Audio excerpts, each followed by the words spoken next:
Então, gente, vamos iniciar a correção lá na página 46. Exercício 1 diz assim: o esquema abaixo representa caminhos de absorção de água pelos vegetais. E aí, sobre o esquema, responda as seguintes questões. Qual órgão vegetal está representado no esquema acima?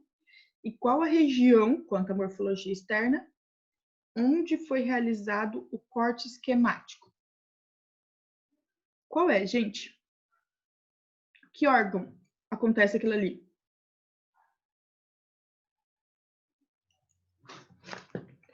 A Duda que deve estar sem apostila, né, Duda? Essa aqui, ó.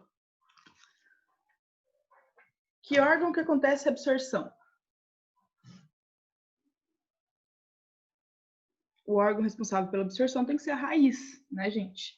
Então, esse órgão responsável por esse transporte ali é a raiz. Aí ele pergunta qual a região desse órgão, que é a zona pilífera. Mais especificamente são os pelos absorventes, que é onde a água começa a percorrer o vegetal ali dentro.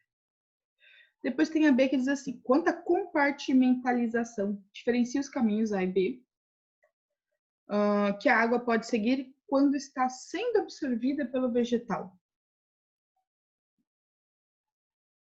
Quem pode me dizer qual que é o caminho que eles podem seguir? Lembra a aula passada? Existiam duas vias, né? A via apoplasto e a via simplasto. A via apoplasto, por entre as células, e a via simplasto, por dentro das células. Até aqui tudo bem, gente?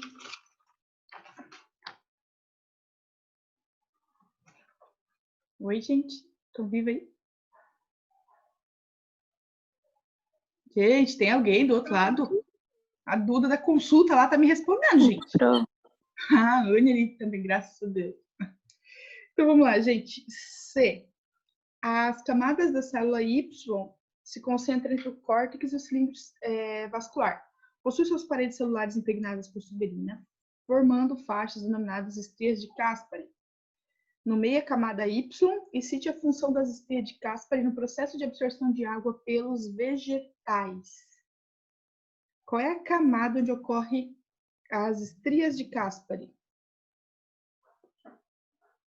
Onde está nomeado com Y ali, é a endoderme, tá? Que é onde se encontra ali o cilindro vascular. Né? A função das estrias de Caspary que ele pede ali, ela promove um caminho para a água, né? Para passagem de água e de gases, tá? Um caminho através da via simplasto. 2. Observe o gráfico abaixo, que indica a transpiração de uma árvore no ambiente em que a temperatura permanece em torno de 20 graus Celsius no ciclo de 24 horas. Aí a pergunta é: em que período A, B, C ou D a absorção da água na planta é a menor? A absorção da água, olhando no gráfico, gente, é a menor em que período? A, B, C ou D? Meus amores, é só olhar o gráfico. E aí?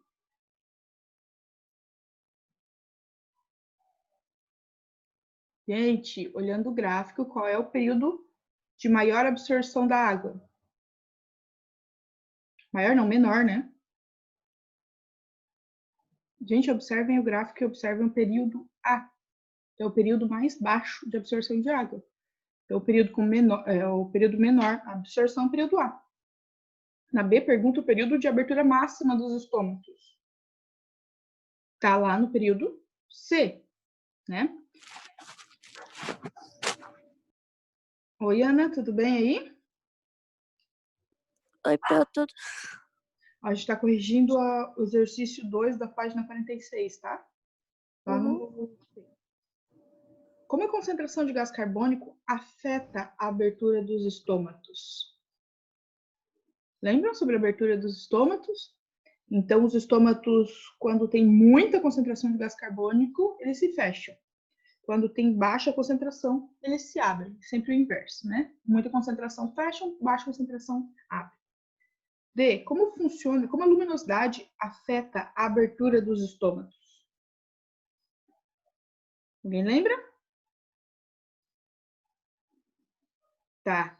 Então, ó, quando tem luz, Os estômatos se abrem. Quando não tem luz, eles se fecham. Vamos a 3. A 3, então, apresenta uma estrutura vegetal chamada estômato e pede para assinalar as proposições corretas. Tá? Então, já que vocês não estão participando, não estão discutindo comigo, vou só passar o gabarito, tá? Gabarito 1, 2 e 32. Certo?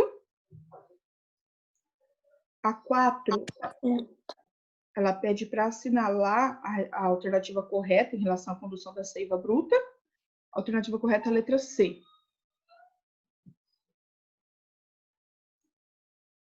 A 5, a alternativa correta é a letra A. E a 6 fala o seguinte: justifica as diferenças do ponto de compensação fotótico das duas plantas referenciadas no gráfico a seguir. Ali ele fala do ponto de compensação fotótico. Observem o que é esse ponto. É o ponto em que a fotossíntese e a respiração elas atingem o mesmo grau. Então, observem que a planta 1 é uma planta em que ela precisa, é uma planta que ela faz fotossíntese na sombra. E a planta 2 é uma planta exposta ao sol, né? Então, a planta 1, né, quando ele pede ali para a gente fazer uma referência a esse ao gráfico, a planta 1 é uma planta que a gente chama de umbrófita, que é uma planta de sombra. E a planta 2 é uma planta heliófita, que é uma planta de sol. Tem que ficar exposta ao sol. Tá? Seguindo a mesma lógica, então a planta 1 é uma planta que a gente conseguiria ter numa varanda ou até mesmo dentro de casa. A planta 2 é uma planta que a gente teria que ter no jardim, porque ela precisa estar exposta ao sol. Pessoal, alguém tem alguma coisa para perguntar? Não? Não, acho que não. Então tá. Então, ó, nós vamos continuar. Nós vamos falar agora sobre os fito-hormônios, que são formas de controle das plantas hormonalmente. Igual a gente tem o nosso controle também hormonal, então os vegetais também apresentam esse controle a partir da presença de hormônios. Então, nós vamos estudar os hormônios presentes nos vegetais. Então, ó, voltando a falar lá de fisiologia, que é o que a gente está estudando, então, fisiologia, o funcionamento da planta, nós vamos falar hoje, então, sobre os fito-hormônios, tá? Fito-hormônios são os hormônios das plantas, tá? Então, esses hormônios, eles regulam o metabolismo da planta. Tem 5 hormônios principais, que são a auxina, a citocinina, o etileno, gás etileno, a giberelina e o ácido abscísico. Tá? Esses hormônios, o acúmulo ou a baixa quantidade dele interferem diretamente no funcionamento da planta. O primeiro que a gente vai ver, então, é a auxina. A auxina é um hormônio, então, vindo do ácido indolacético, esse que aparece aqui. É um hormônio que já aparecia, já lá na época do Charles Darwin, no século XIX, e a produção dela é sempre na gema, sempre no ápice da gema, o que promove, então, o crescimento. Tá? Então, o hormônio auxina está ligado ao alongamento celular. Então, como ela está ligada ao crescimento, mas não à multiplicação celular, ó, é a célula que fica maior. Tá? Então, com a célula maior, esse vegetal ele vai acabar crescendo. Com isso, com o crescimento da célula, ele também está ligado ao movimento do vegetal, como, por exemplo, o vegetal crescer voltado para o sol. Então, isso é uma função também do hormônio auxina. Aquele enraizamento de estacas, né, de pegar o caule e a gema produzir raízes, que a gente viu lá na outra unidade de organologia. Então, quem faz isso é o hormônio auxina, que permite a reprodução de forma sexuada. Como esses hormônios eles ficam acumulados no ápice, então apresenta o que a gente chama de dominância apical. E aí, então, ele está presente em caules e raízes. A auxina, então, ela estimula o alongamento celular, né? Então, esse alongamento ele acontece estimulado, olha, pela presença de água. Então, a água vai fazer com que essa célula se dilate, que aumente esse tamanho, né? Já que essa molécula ela vai promover o alongamento da celulose, que é a estrutura presente na parede celular do vegetal. Então, a parede celular do vegetal acaba alongando, a entrada de água, então, vai fazer com que essa célula, então, ela fique maior, mais túrgida. O acúmulo de auxina de um lado da planta vai promover o seu encurvamento. Então, a auxina, ela funciona a partir da quantidade, tá? Então, a auxina ela se acumula nos órgãos. Então, quando a planta, por exemplo, ela está exposta só parcialmente à luz, nós temos essa planta se voltando para a região onde tem luz solar. Então, o que vai acontecer? Quando a planta é iluminada por igual, a tendência dessa planta é crescer para cima. A quantidade de hormônio auxina no ápice dela é igual, então ela vai alongar as células de forma igualitária. Agora, o hormônio auxina, ele se acumula sempre no ponto oposto à iluminação, à fonte iluminadora. Então, quando você tem uma planta iluminada só parcialmente, então nós temos a luz solar inibindo o acúmulo de auxina. A auxina se acumula do outro lado. Então, quando a fonte de luz está de um lado só, a auxina vai acabar se acumulando do outro lado. O que vai acontecer com essa planta? Como a auxina se acumulou toda do outro lado, só do outro lado que ocorre o alongamento celular. Com isso, só de um lado alonga, o tecido encurva se voltando diretamente para a luz solar. O fototropismo, que aparece ali, é justamente o crescimento direcionado à luz, tá? A gente fala que ele é positivo quando esse crescimento ocorrer em direção da luz. A gente fala que ele é negativo quando esse crescimento ele ocorrer contra a luz, tá? No sentido oposto da presença de luz. As auxinas presentes no caule fazem com que haja o alongamento celular voltado para a luz. Então, quer dizer que o caule cresce em direção da luz. Então, ele tem fototropismo positivo, tá? Já a raiz, ela tem o excesso de auxina que cresce no sentido oposto da luz, tá? Então, o fototropismo da raiz é negativo. Outra forma de tropismo é crescimento direcionado, tá? Então, toda vez que a gente fala de tropismo, é crescimento direcionado. Outra forma de tropismo é o gravitropismo ou geotropismo. Nada mais é do que o crescimento direcionado à força gravitacional, tá? Então, gravitropismo e geotropismo é a mesma coisa. Então, quanto mais para dentro do solo, maior, então, o gravitropismo. Ele é positivo, então, quando cresce direcionado ao solo. Então, quer dizer que gravitropismo do caule é positivo e da raiz é negativo. Outra forma de movimento é o nastismo. Tá? É um movimento que ele é um movimento que não há participação de hormônio, diferente dos outros. Tá? É aquele movimento, por exemplo, do toque daquela plantinha Maria Dorme-Dorme, tem sempre na praia, né? Então, essa aqui, ó, a mimosa púdica, que é Maria Dorme-Dorme, só Dorme-Dorme, tem vários nomes, né? Então, essa mimosa púdica, ao tocar, as folhas dela se fecham. Não é hormonal, tá? São movimentos em resposta a um estímulo. Não tem relação hormonal. Então, como não tem relação hormonal, ele é orientado, né, por causa do toque, do estímulo do toque, a gente chama isso de nastismo, tá? Não tem a ver com geotropismo e fototropismo que nós estávamos falando ali. Tá? A auxina, ela é ligada, por exemplo, ao enraizamento de estacas, uma das coisas que a gente falou lá atrás. Quando esse caule ele é colocado sob condições ideais, esse caule ele pode gerar raízes adventícias. E essas raízes, elas acabam, então, gerando uma muda. Né? Então, é uma forma de enraizamento de uma estaca. Então, é uma forma de reprodução assexuada, através da estimulação hormonal. O desenvolvimento da raiz, então, do raiz do caule, a raiz é mais sensível à presença da auxina do que o caule. Então, observem o gráfico aqui, ó, que ele mostra a concentração de auxina aumentando, tá vendo? Ó? Então, quanto mais aumenta a concentração de auxina, A raiz, por exemplo, ó, ela tem um pico, mas logo ela decai. O caule não, o caule precisa de mais auxina para promover o alongamento.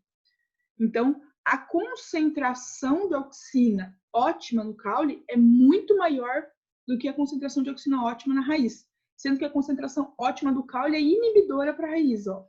Então, ela faz a raiz parar de crescer mesmo. A mesma concentração que estimula o caule a crescer um monte, faz a raiz parar de crescer. Opa!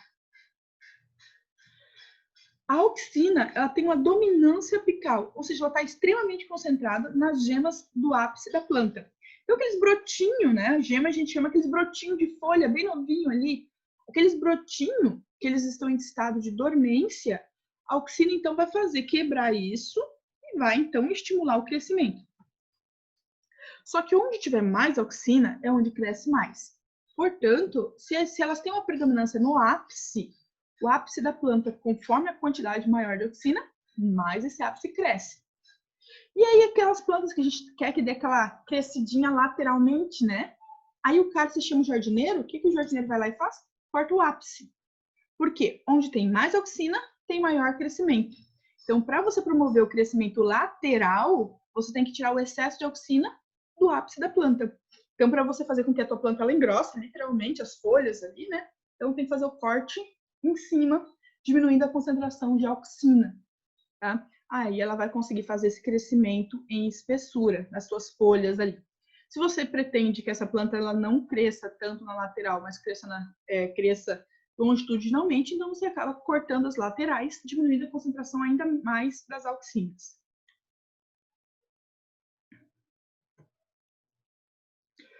Outro hormônio ligado ao crescimento é a citocinina.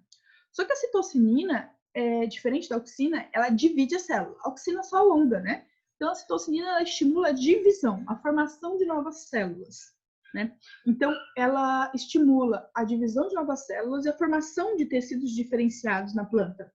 Então, ela vai estimular o alongamento do caule e ela vai promover o envelhecimento da planta, que é a senescência, o nome disso. Então, ela vai promover também a queda, a dominância apical e o desenvolvimento dessas gemas laterais. Então, juntas, a auxina e a citocinina, uma promove a divisão celular e a outra promove o alongamento celular. Então, a auxina e a citocinina são as duas que promovem, então, a formação de novas células e a diferenciação delas em tecidos específicos, tá? Formando, então, todo o conjunto de células e todo o conjunto de tecidos que forma a planta. Outro hormônio importante é o hormônio do gás etileno, tá?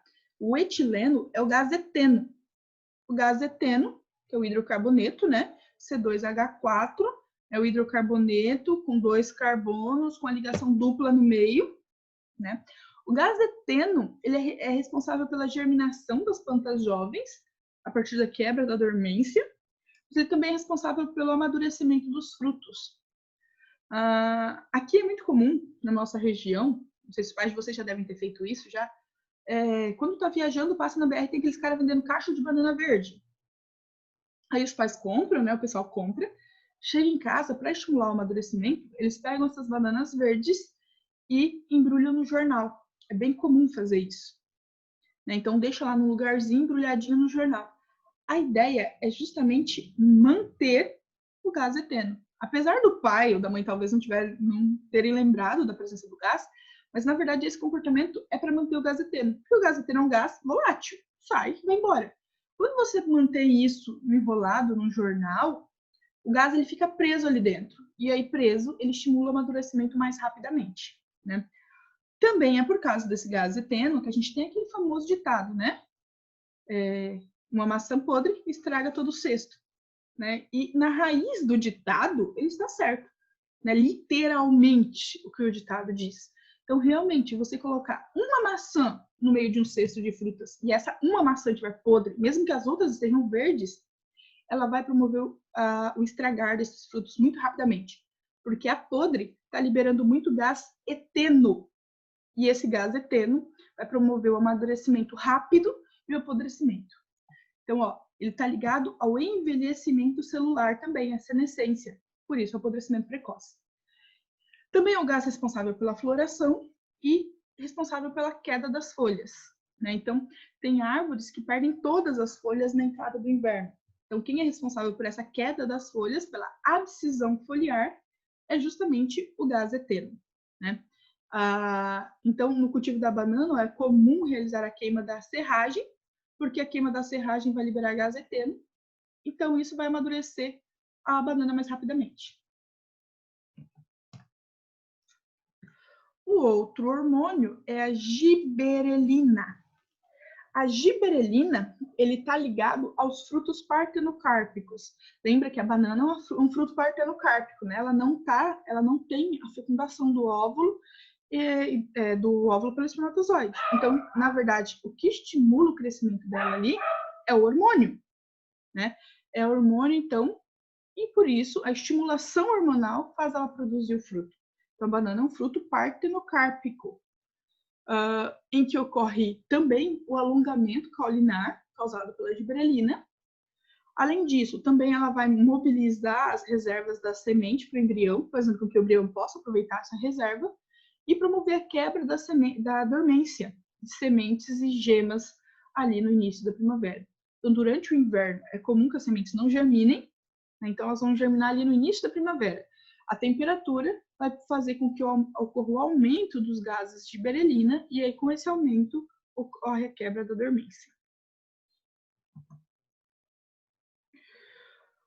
O outro ácido é o ácido abscísico. Tá? Esse ácido abscísico é ele que promove a dormência das sementes. Tá? É ele que promove a dormência de gemas e sementes. E o motivo é bem prático. Durante o inverno, a quantidade de sol, de radiação solar é muito baixa. Então, a quantidade de absorção de água do solo, de tudo que depende do sol, ela é menor. Então, o que acontece? Esses vegetais eles são estimulados a não consumirem e não gastarem tanta energia durante o inverno. Isso através da presença do ácido abscísico. Em grandes concentrações, então, ele coloca sementes e gemas em período de dormência. Já que se essa semente ela germinasse em pleno inverno, a possibilidade dela conseguir começar a realizar a fotossíntese seria baixa, né? Já que nesse período a radiação solar é menor e ela está precisando se instalar, se desenvolver, então é um período que ela precisa de bastante água, bastante radiação solar. Então, nesse período, a planta, as sementes e as gemas, elas entram em dormência, né? Nas gemas ocorre a queda das folhas, né? E aí ela entra em dormência para não produzir folha nova até o início da primavera. Também esse ácido abscísico, ele inibe o trabalho dos estômatos. Então, ele promove o fechamento dos estômatos pela diminuição da água no solo durante o inverno e ela induz o envelhecimento das folhas, flores e frutos. Com o envelhecimento das folhas, muitas vezes elas caem. Tá?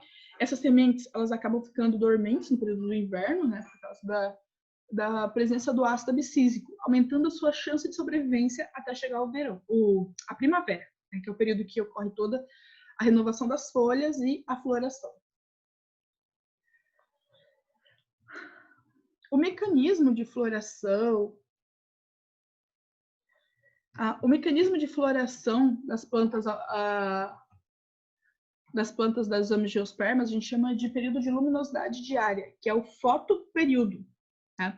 O fotoperíodo crítico é o valor em horas que é necessário para que essa planta consiga fazer a floração. Tá? Então, cada espécie é diferente. Tem plantas que têm um fotoperíodo curto, significa que elas precisam de um período iluminado menor. Tem plantas de fotoperíodo longo, em que elas precisam de um período iluminado maior. Tem plantas indiferentes, em que a floração ocorre independente do fotoperíodo. Tá? Então, essas plantas de fotoperíodo curto são aquelas que precisam de um período no escuro bastante longo. Já as plantas de fotoperíodo longo é aquelas que precisam de um período no escuro bastante curto. Tá? Então, isso varia de espécie para espécie. Então, as plantas de fotoperíodo longo, normalmente elas florescem no inverno. As plantas de fotoperíodo curto, normalmente elas florescem no verão. Tá? As plantas de fotoperíodo longo, normalmente elas florescem no verão, e as plantas de fotoperíodo curto, elas florescem no inverno, né? Já que elas só florescem quando submetidas a um período de luminosidade inferior ao fotoperíodo crítico, né? Em média, são cerca de 11 horas.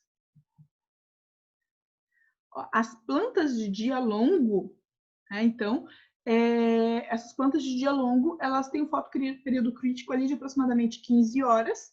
Então, sendo assim, ela só vai florescer quando ela tiver esse limite aí de fotoperíodo atingido. Então, isso só vai acontecer no verão. Então, por isso, então, as plantas de fotoperíodo longo só vão florescer no verão, né? E aí, no inverno, ela não floresce.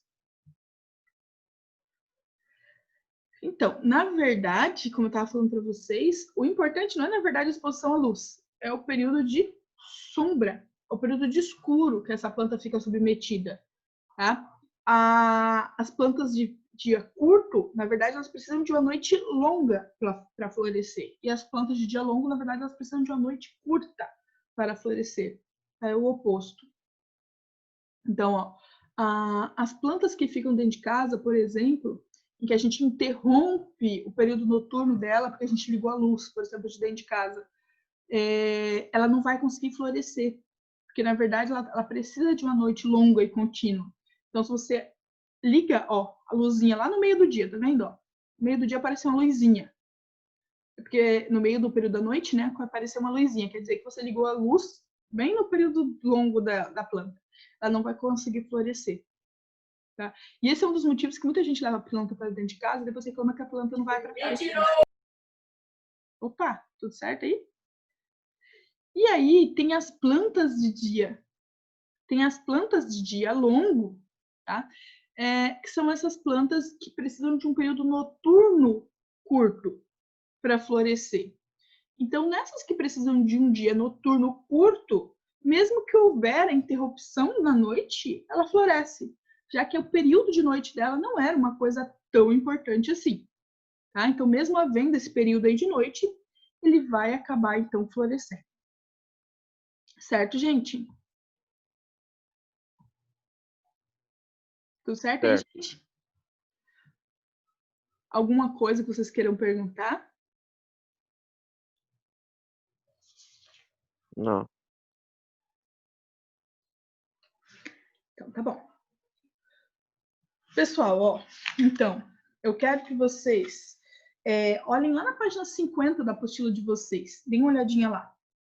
Lá embaixo da página 50, ele pede para montar uma tabela ou um esquema com os fitormônios apresentados, indicando em quais órgãos vegetais são produzidos, como e onde atuam na planta.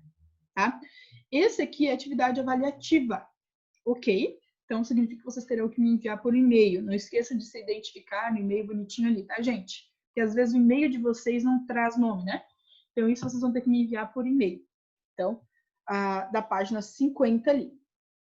Acharam embaixo? Organiza as ideias? Sim. Sim.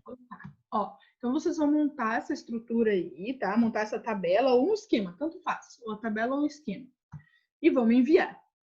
Tá? Vocês têm até a próxima aula para me enviar a próxima aula na sexta-feira. Além disso, vocês vão, então, para a página 51 e 52, que é a página das atividades. Gente, façam as atividades para que a gente possa discutir, gente. Senão a gente não consegue discutir, né, meus amores? Tá bom? Então, façam as atividades, página 51 e 52, e a tabela da página 50. A tabela da página 50 é avaliativa, não esqueçam de me mandar. Combinado? Combinado. Então, vamos lá, gente. Vamos fazer as coisas, tá bom, gente? Até a próxima aula. Tchau. Tchau. Beijo. Beijo. Até mais.